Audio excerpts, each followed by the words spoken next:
Ted Hart has been formally charged with strangulation causing bodily harm. He was arraigned this morning in Richmond, Virginia, and this is from yesterday's altercation, I guess, he had with his girlfriend, Ring of Honor star Maria Manick, that was ultimately broken up by Maria Manick's wrestling trainer, Ace, who showed up with a gun following a text message he received from Maria where she said she was in danger. There's a long interview with Ace about this situation that I conducted last night. Again, Ted Hart has not been found guilty of any of this right up to now. It is just charges. So we'll see how it works out. It is considered a Class 6 felony that could lead to up to 5 years in jail and a $2,500 fine. So it is pretty serious. He was already arrested on other charges within the past month, I believe. I had two situations where I interfered in some domestic assault situations, but in both of those cases, nothing came of it for the people committing the incidents.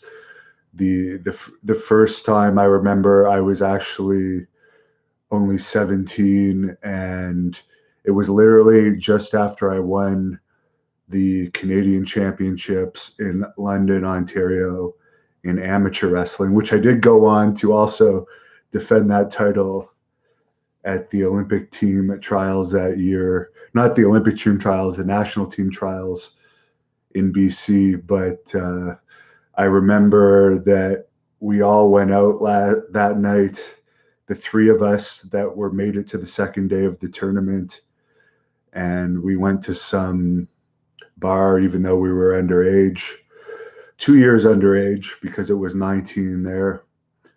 And we met two gorgeous girls that were also happened to be underage, whose mother and her boyfriend had actually brought them to this bar. And they were from like a different town. We ended up going back to the boyfriend's house of this mother that had brought them to the bar, which tells you something about what a great mother she was. But the boyfriend, while we were there, actually started beating up the mother. So at that point, I beat up the boyfriend.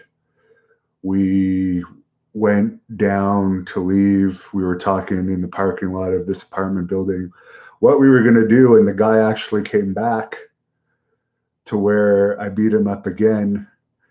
Then I remember we brought them back to our hotel, and what happened was they just sat there. The mother got some sleep and they left in the morning, but it was annoying because we realized the next day that the hotel room adjacent to ours, the door was unlocked and it was empty. So we were like, damn it. We could have like been alone with the daughter and her friend in the other room. But I never talked to those girls again.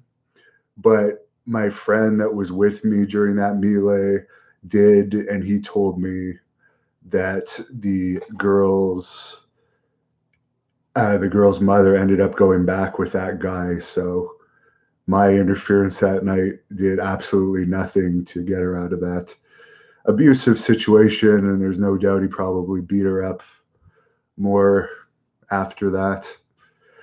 Then there was another time in my old apartment.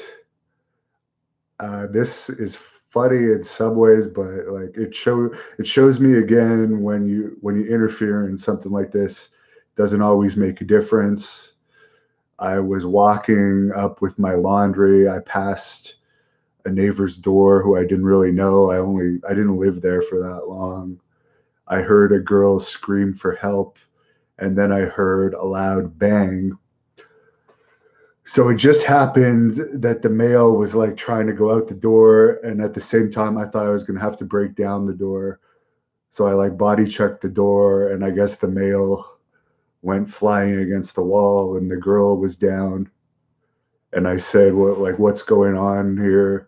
And the girl was just like, I fell." And then I'm like, "Well, I'm gonna have to call the police in this situation for two reasons. One, because I believe some abuse happened, and two, to protect myself for pretty much busting into your apartment."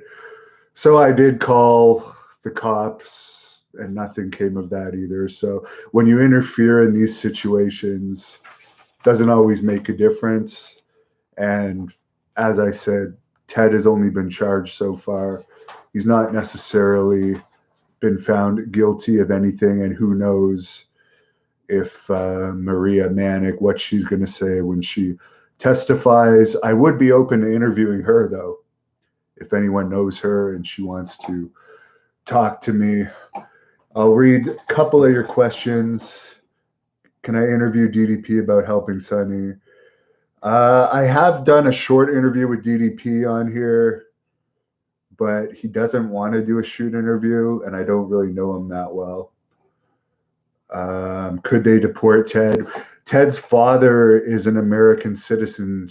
I believe he has dual citizenship, but they're not going to deport him as long as he has charges there, because what usually happens, if you're found guilty of a charge, you have to serve your time there. Then you can be deported, but they're not going to send him to Canada to serve his time for something that's happened in the US. And I'm not going to go into other wrestling questions. I will do an update when the news comes out very soon, though. I just wanted to address that situation and also say, in my own experiences, that interference doesn't always work. And I really hope that Ted gets some help, because I do like him as a person, even though technically he does owe me money. He does have a good heart. I never ever witnessed him be violent with females. I have seen him be violent with males. They've deserved it 99% of the time, but never to a female. And I've seen him with a lot of females.